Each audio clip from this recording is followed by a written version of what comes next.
So basic to cosmology is that as time goes on, the universe expands and cools, expands and cools, expands and cools. And you see here a reprint of the graph I've shown more than a dozen times in class already, relating the temperature in Kelvin to the time since the beginning.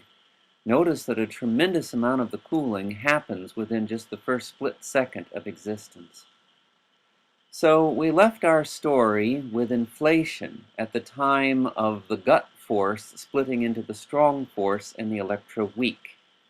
Let us continue to follow that first split second of existence after inflation as the universe expands and cools, expands and cools, and expands and cools some more, and ask what was going on then. The universe then was an extremely superhot broth of particles and photons. Now remember that for every particle of matter there exists a corresponding opposite particle of antimatter, and that if a particle of matter meets its corresponding opposite antimatter particle, the two annihilate to create photons. That can go both ways. In high energy conditions, two photons can come together to make a particle of matter and a particle of antimatter. So at this time in cosmic history, there was about equal amounts of both going on.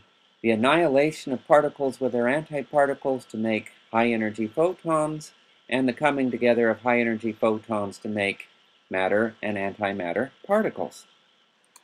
Many different kinds of particles and antiparticles were involved. Electrons and anti-electrons, better known as positrons, are just one example. Well, to follow the story on ahead to the important building blocks of the matter we find today, we need to take a closer look at what the protons and neutrons that make up the nuclei of atoms today were composed of back then.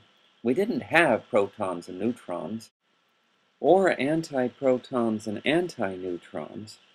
What we had were smaller particles called quarks that would later become protons and neutrons. Protons and neutrons are actually composite particles. They're made of smaller particles called quarks, of which there are two kinds common in nature. The so-called up quark, shown in cartoon as U, the diagram you're looking at, and the down quark, shown as D. Up and down quarks together can make protons and neutrons. A proton consists of two up quarks and one down quark, while a neutron consists of two down quarks and one up quark. What makes the difference?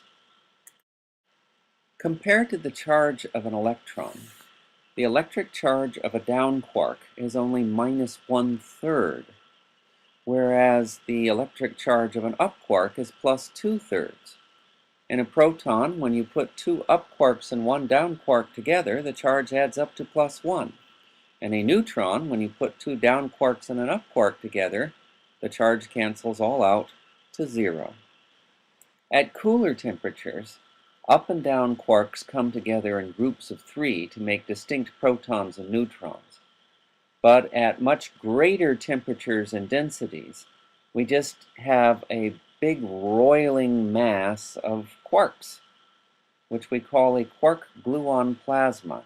And we've been able to create this in our particle accelerators. A better name for quark-gluon plasma might be quark soup.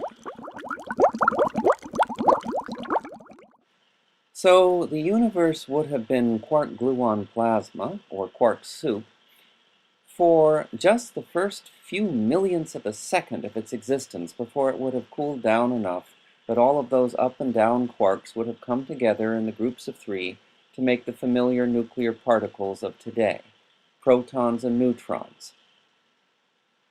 But we have skipped one rather interesting part of the story.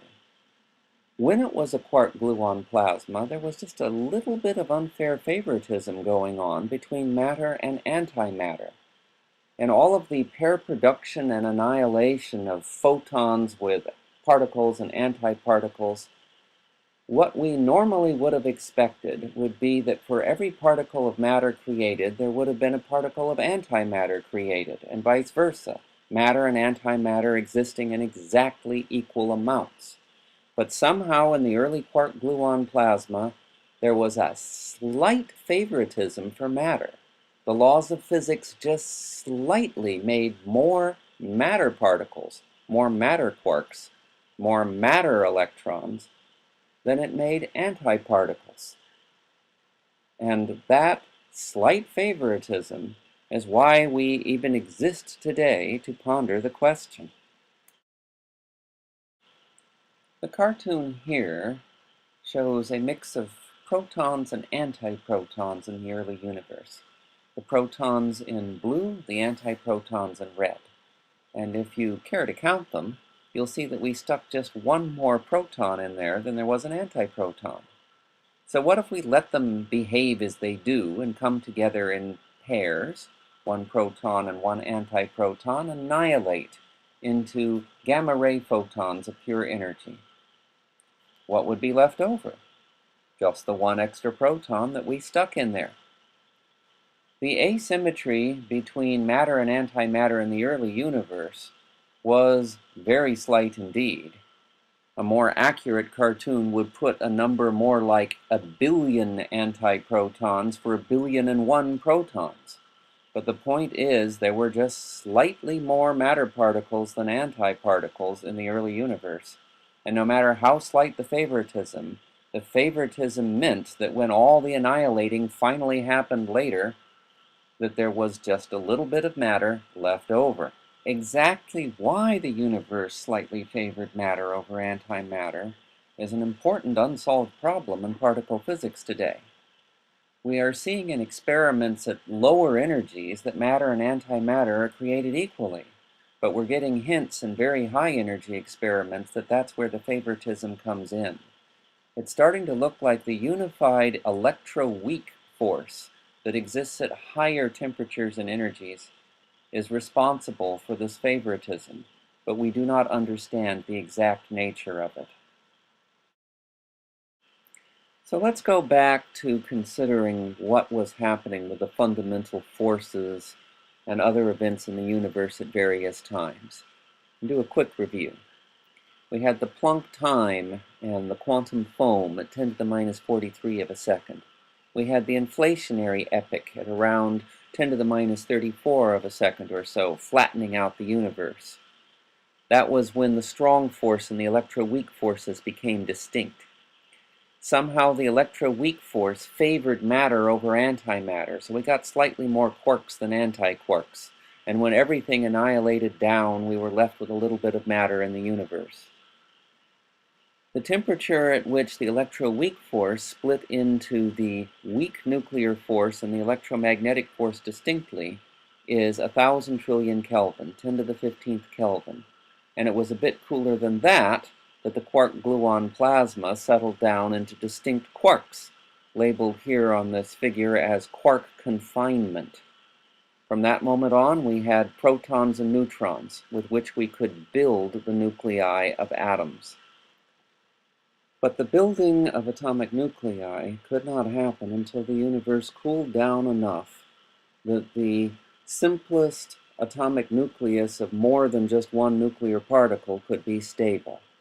Recall that that was the isotope of heavy hydrogen called deuterium. A nucleus of deuterium is one proton and one neutron stuck together, and it was not stable until several seconds after the Big Bang.